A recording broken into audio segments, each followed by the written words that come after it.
So you've probably seen this mugshot by now. Former President Donald Trump booked into Fulton County Jail yesterday on 13 charges related to alleged attempts to overturn the 2020 presidential election results in Georgia. Trump released on a $200,000 bond. This case involves 18 other Trump allies as well.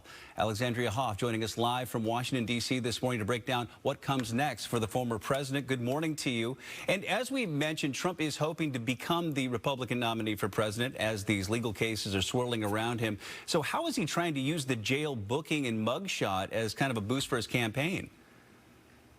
Well, Bill, good to be with you. I think that this mugshot turned out as the former president had planned it to. I mean, he kind of has this defiant look on his face, something that was likely planned because you saw very quickly after this mugshot came out from Fulton County, it then appeared on the former president's Twitter, now known as X account. He hadn't used it in over 2 years, but now that mugshot is being used to sell merchandise. It says never surrender on that post that he put on Twitter. That's what that merchandise is doing. It's bringing donors to his campaign site. So I think this is something that's going to be utilized by the former president in the same way on the other side. That mugshot will be demonized. It's a mugshot after all.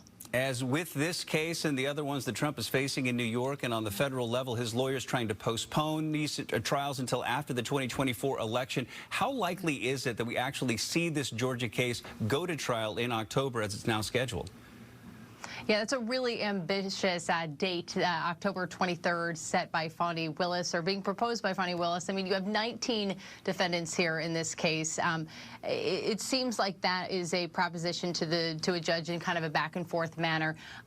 When it comes to appeals and evidence gathering, disclosure, I don't see this happening prior to the election, quite frankly. Others could disagree with that.